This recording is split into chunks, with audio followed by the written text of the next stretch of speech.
नमस्कार साथियों, हम बात कर रहे थे कक्षा 6 से कक्षा 12 के अंतर्गत हमारे राजस्थान पुस्तक के बारे में। दोस्तों, इस पुस्तक के माध्यम से आपको आगामी जो भी प्रतियोगी परीक्षाएं हैं, चाहे सीईटी, पटवार, एलडीसी 2024-25 की जो भी आगामी परीक्षाएं हैं, उनमें आपको यहीं से प्रश्न देखने को मिलेंगे। क्योंकि आरबीएससी जो एनसीईआरटी की प्रमाणित पुस्तकें होती है, वो यही पुस्तक है। आरबीएससी की प्रमाणित पुस्तक हमारा राजस्थान पुस्तक है और इस पुस्तक के माध्यम से आप निश्चिंत रहिए। जो भी राजस्थान का सामान्य ज्ञान या राजस्थान का जीके जो पोर्शन आता है किसी भी एग्जाम में, किसी भी प्रतियोगी परीक्षा में, तो आप निश्चिंत रहिए, यहीं से आपको प्रश्न बनेंगे। और यदि आप इन प्रश्नों को अच्छे से और कंठस्थ तरीके से आप यदि सोल्व करते हुए याद करते हैं, तो आप मान के चलिए कि सफलता आपके कदम चूमेगी। तो चलिए इस सेशन को हम शुरू करते हैं। हमारा राजस्थान पुस्तक 8 के बारे में बात कर रहे थे, कक्षा 8 की पुस्तक जो के बारे में बात कर रहे थे। तो चलिए इस सेशन को शुरू करते हैं। इसमें पहला अध्याय था 18वीं सदी का राजस्थान।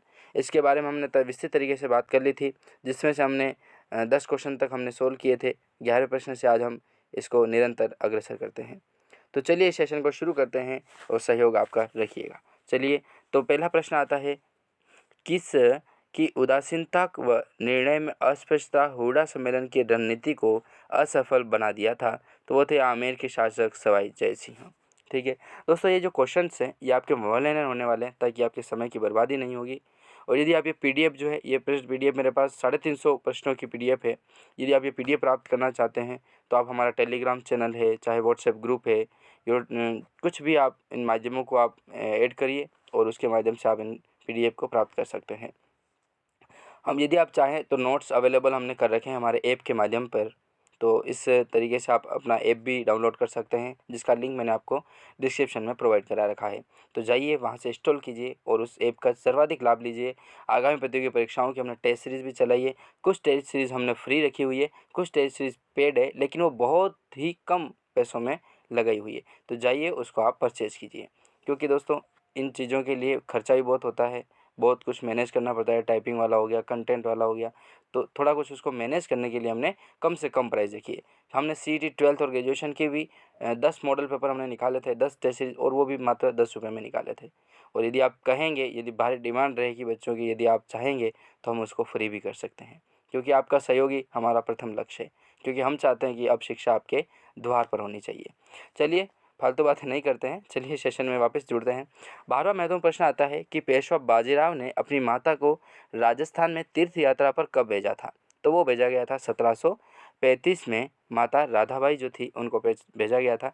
तो ये इम्पोर्टेंट हो जाता है ये प्रश्न कि पेशवा बाजीराव ने अपनी माता को, जिनका नाम राधाबाई था, उनको तीर्थ यात्रा पर, राजस्थान की जो तीर्थ यात्राएं हैं उन पर कब भेजा था? तो 1735 ईस्वी में भेजा गया था। ठीक है, उनका नाम क्या था? तो राधाबाई नाम था। फिर बात करते हैं, महत्वपूर्ण प्रश्न आता है कि उदयपुर के महाराणा अमर सिंह द्वितीय की पुत्री चंद्र कुमारी का विवाह किनसे हुआ था? तो जयपुर के जो सवाई जयसिंह थे उनके साथ होता है। कब होता है? तो 1708 ईस्वी में होता है। ठीक है, उदयपुर के महाराणा। इससे जो प्रश्न है जो दोस्तों हैं, ये बहुत सटीक तरीके से आपको याद करने पड़ेंगे। कुछ प्रश्न समझने लायक होते हैं तो कुछ रटने के लायक भी होते हैं। तो आप दोनों तरीके से यदि सोल्व करते जाओगे तो आपको किसी भी प्रकार का कोई कन्फ्यूज़न नहीं होगा। तो देखिए ये प्रश्न आता है कि उदयपुर में महाराणा अमर सिंह द्वितीय की पुत्री चंद्र कुमारी का विवाह किनसे हुआ था? तो सवाई जो जय सिंह थे जयपुर के, उनके द्वारा, उनके साथ होता है, 1708 ईस्वी में होता है। ठीक है, तो इस तरीके से आप इन प्रश्नों को याद करिएगा। फिर नेक्स्ट प्रश्न आता है कि इस विवाह की क्या शर्त थी? जो महाराणा अमर सिंह की जो द्वितीय की पुत्री जो चंद्र कुमारी थी, इस विवाह की जो शर्तें हुई थी, वो शर्तें क्या क्या थी? तो देखिए, चंद्र कुमारी से उत्पन्न पुत्र जो है वो जयपुर के सिंहासन पर बैठेगा। ये बात पहले ही हो चुकी थी। ठीक है, सवाई जयसिंह और चंद्र कुमारी से जो संतान उत्पन्न होगी, उसका जो है वो जयपुर के सिंहासन पर बैठेगी। वो जो संतान होगी वो जयपुर के सिंहासन पर बैठेगी। क्योंकि पहले क्या होता था कि जो राजा महाराजा होते थे, उनके बहुत सारी रानियाँ होती थी। तो कोई बड़ी रानी है या फिर छोटी रानी है जिनका विवाह बाद में हुआ है, तो भी एक निश्चित हो जाता था पहले ही कि किस रानी की पहली जो पुत्री है, जो पहला पुत्र है, वो वहाँ का सिंहासन संभालेगा। तो इस तरीके से पहले डिसाइड करना पड़ता था, क्योंकि बाद में बहुत सारे युद्ध होते थे। इन्हीं कारणों की वजह से युद्ध हुआ करते थे, आपसी फूट पड़ जाती थी इन चीज़ों से। तो देखिए 15 पर महत्वपूर्ण प्रश्न आता है कि सवाई जयसिंह का बड़ा पुत्र कौन था? तो वो थे ईश्वरी सिंह। सवाई जयसिंह के बड़े पुत्र थे ईश्वरी सिंह। मेवाड़ की राजकुमारी चंद्र कुमारी और सवाई जयसिंह से उत्पन्न पुत्र का नाम क्या था? तो वो थे माधो सिंह। ठीक है, इन्हीं माधो सिंह के बारे में हम बात कर रहे थे। तो जयपुर के सिंहासन कौन संभालेंगे, तो वो संभालेंगे माधो सिंह जी। ठीक है, क्योंकि चंद्र कुमारी और सवाई जय सिंह की जो उत्पन्न संतान थी वो माधो सिंह जी थे। माधो सिंह ने किसकी सहायता से ईश्वरी सिंह को चुनौती दी थी, तो वो थे मामा जगत सिंह द्वितीय की सहायता से। इनके मामा ही थे जगत सिंह द्वितीय, तो उनकी सहायता से इन्होंने चुनौती दे दी थी। माधो सिंह ने इनकी सहायता से ईश्वरी सिंह को दी थी। फिर प्रश्न आता है कि किस मराठा शासक ने माधव सिंह का साथ दिया था, तो वो थे मराठा सरदार मल्हार राव होलकर। ठीक है, मल्हार राव जो होलकर हैं वो मराठा शासक थे, माधव सिंह का जो साथ दिया था इन्होंने। ईश्वरी सिंह और माधव सिंह के मध्य कौन कौन से युद्ध हुए थे? ईश्वरी सिंह और माधव सिंह के युद्ध बहुत फेमस हुए थे। तो कौन कौन से युद्ध थे? तो देखिए, एक तो राजमहल का युद्ध हुआ था और एक बगरू का युद्ध हुआ था। बगरू का युद्ध बहुत इंपॉर्टेंट है, आगामी परीक्षाओं में प्रश्न पूछे जाने लायक है। बगरू का युद्ध किससे संबंधित है और किन किन के मध्य हुआ था?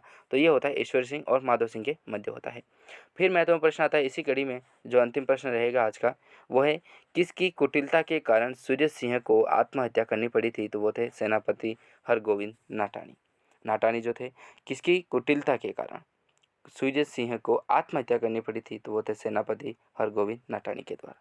ठीक है, फिर प्रश्न आते हैं, बहुत इंपॉर्टेंट सेशन बनने वाला है दोस्तों, तो जल्दी से इस सेशन को आप लाइक करते जाइए। ठीक है, तो चलिए कितने प्रश्न और बाकी रहे एक बार हम ये देख लेते हैं। तो चलिए 6 प्रश्न और बाकी रहे, तो आप थोड़ा सा कष्ट होगा आपको, लेकिन जुड़े रहिए। ये 6 प्रश्न जो है हम वो एक ही बार में कंप्लीट कर देते हैं। तो चलिए 21वां महत्वपूर्ण प्रश्न आता है कि जोधपुर में किसके मध्य उत्तराधिकारी संघर्ष प्रारंभ हुआ था? तो राम सिंह और बख्तर सिंह के जो हैं उनके मध्य उत्तराधिकारी संघर्ष प्रारंभ होता है। अंग्रेजों ने राजपूतों के साथ संधि करनी शुरू की थी, तो 1817 से 1818 की संधियाँ जो है वो राजपूत और अंग्रेजों की संधियों से संबंधित हुआ था। सर्वप्रथम किस राज्य में अंग्रेजों के साथ संधि स्वीकार की थी? तो 29 सितंबर 1803 को भरतपुर में हुई थी। 23वां प्रश्न इंपॉर्टेंट हो जाता है। इसी कड़ी में हम बात करते हैं 24वां प्रश्न, जो भी इम्पोर्टेंट है। 1818 तक किस राज्य को छोड़कर सभी ने अंग्रेजों से संधि कर ली थी? तो वो था सिरोही। सिरोही ने अंग्रेजों के साथ संधि कब की थी? तो 1823 ईस्वी में सिरोही ने जो है वो अंग्रेजों के साथ संधि करना प्रारंभ किया था 1823 में। फिर प्रश्न आता है कि अहदनामा का अर्थ क्या है? तो इकरारनामा या समझौता पत्र जो है उसको कहते हैं अहदनामा, जो राजा महाराजाओं के साथ हुआ करता था। किसी मुगलों के साथ होता था, कभी अंग्रेज़ों के साथ होता था। समझौता पत्र जो होता है उसे ही अहदनामा के नाम से जाना जाता था, इकरारनामा जिसे कहते हैं। तो ये प्रश्न दोस्तों हमने 26 महत्वपूर्ण प्रश्नों के बारे में बात की है। सेशन थोड़ा बड़ा हो गया है, माफ़ी चाहूँगा, लेकिन जल्दी से जल्दी आप इस सेशन को सोल्व करते जाइए। वीडियोज़ आपको निरंतर मिलते रहेंगे, तो सेशन बहुत अच्छा होने वाला है। तो दोस्तों आज बस इतना ही रखते हैं, मिलते हैं नेक्स्ट वीडियो में, तब तक के लिए जय हिंद, जय भारत।